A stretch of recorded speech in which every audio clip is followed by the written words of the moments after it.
This video contains details of violent crime, sexual assault, and homicide, among other topics some might find upsetting. Viewer discretion is advised. On the 9th of May 1976, the body of a young man was discovered in a field near Beech Grove Road, about 4 miles west of Shepherdsville in Bullitt County, Kentucky. Since nothing more has been made public about the circumstances of the body's discovery, I'll tell you a little bit more about the area. It appears to be quite rural, a place still primarily surrounded by woodland, fields, and agricultural plots to this day. While Shepherdsville is now a fairly well-populated city, back in 1976 this wasn't the case. According to the 1970 US Census, the population of Shepherdsville was just 2,769 people. By 1980, that population had risen to just under 4,500 people. So it's not the sort of place that just anyone would know about, suggesting whoever dumped the body there might have been familiar with the area. The corpse was partially decomposed, with a post-mortem interval of around 1 to 3 days. At autopsy, no evidence of gunshot or stab wounds was found. This case is classified as a homicide by the FBI, though the exact cause of death has not been widely circulated. I did find an article published by the Courier-Journal about 10 months after the body was found that states the victim was, and I quote, burned to death. I should note this is the only source I could locate that clearly states a cause of death. In earlier articles, the body was described by the coroner as, quote, burned beyond recognition. The coroner suspected this was performed by someone pouring a flammable liquid over the body and then setting it alight. Early articles also indicate the burns were localized to specific regions of the body, though they don't go into any detail about which areas were the most badly damaged. According to the FBI, there was evidence that the victim was recently involved in, quote, homosexual activity before death. The Doe network indicates the victim was possibly sexually assaulted. The victim was determined to be a white male, most likely aged between 15 and 23. At about 5'6" to 5'7", he weighed around 140 to 150 pounds. He had a slight moustache. He had a full head of hair, coloured light to medium brown with a reddish tint at the ends, often described as auburn. Articles note that his exact hair length is uncertain, I'd guess due to burning. There was no indication of hair dye, with his body hair also being brownish to auburn in colour. His eye colour was either burned beyond recognition or simply not documented. His blood type was A negative. Nameless also indicates that his blood was rhesus negative. His actual shoe size was 7.5E, though he probably wore a size 8D.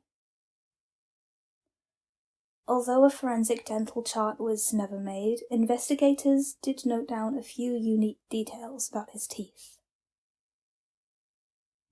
Most notably, he had an old, healed fracture of his left mandible. That means, more simply, that he'd broken his lower left jaw at some point in the past. His first molar, tooth number 14, at the upper left, was, quote, rotted at the gum. His lower right premolar, tooth number 28, had grown crooked and was angled towards his tongue. It did not appear that the decedent received any dental work in life. He did not have any tattoos, nor did he have any surgical scars. he was circumcised. The decedent wore a blue fishnet body shirt, t-shirt, or undershirt. Sources differ with their descriptions of what exactly it was, but evidently some kind of fishnet top, along with a white cotton Western-style shirt with snap buttons and a pair of light blue denim jeans. Nameless notes specifically that his belt, socks, and shoes were missing. I don't know if this means there was some indication that he had regularly worn a belt, or if investigators just assumed he'd worn one because of the style or size of his clothing. In the weeks following the discovery of the body, police tirelessly looked through reports of missing people and runaways, though none seemed to match the description of the victim. Just 5 days after the discovery of the body, an article published by the Courier-Journal quotes a detective saying they were at a standstill. According to this article, the closest thing they received to a tip was rumours about another burnt body being found nearby in Bullitt County, though the detective emphasised these rumours were entirely unsubstantiated. Initially, fingerprint processing was impossible due to technical limitations and burn damage. So the Kentucky State Police severed the decedent's hands from the rest of his body and forwarded them to the FBI's identification unit. There, they were able to extract a usable fingerprint classification. The fingerprints were then run through criminal databases, military databases, and civilian databases, albeit with no matching results. As of late January 1977, no arrests had been made in this case, though it was still under active investigation. And after March 1977, it looks to me like the media simply stopped reporting on this case. I couldn't find any articles that even mentioned the victim beyond this point. Not even one. The next update in the case wouldn't come until December 2009, when the FBI released a VICAP alert for the decedent. According to this alert, the victim may have been a Canadian mechanic specialising in Volkswagens. They don't go into any detail whatsoever about the source of this information, but since they included it, I'd assume the informant was deemed credible. The victim's case file was added to the Doe Network in 2010 and to Nameless in 2015. His Nameless page was last updated on the 17th of September 2024, which suggests to me that investigators haven't given up on identifying him just yet. As of March 2025, there are no missing person rule-outs listed on his Nameless page. If any are added in the future, I'll list them in the description of this video. According to the Doe Network, this decedent does not have a DNA sample on file, leaving dentals and fingerprints as his sole identifiers. And as of March 2025, that is as much detail as I can provide.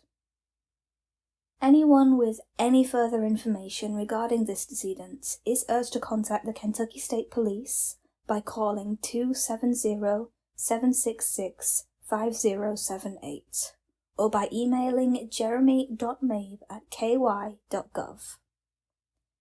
Alternatively, you can contact the FBI's VICAP division by calling 800-634-4097 or by emailing vicap@leo.gov. Thank you very much for giving Bullitt County John Doe a moment of your day.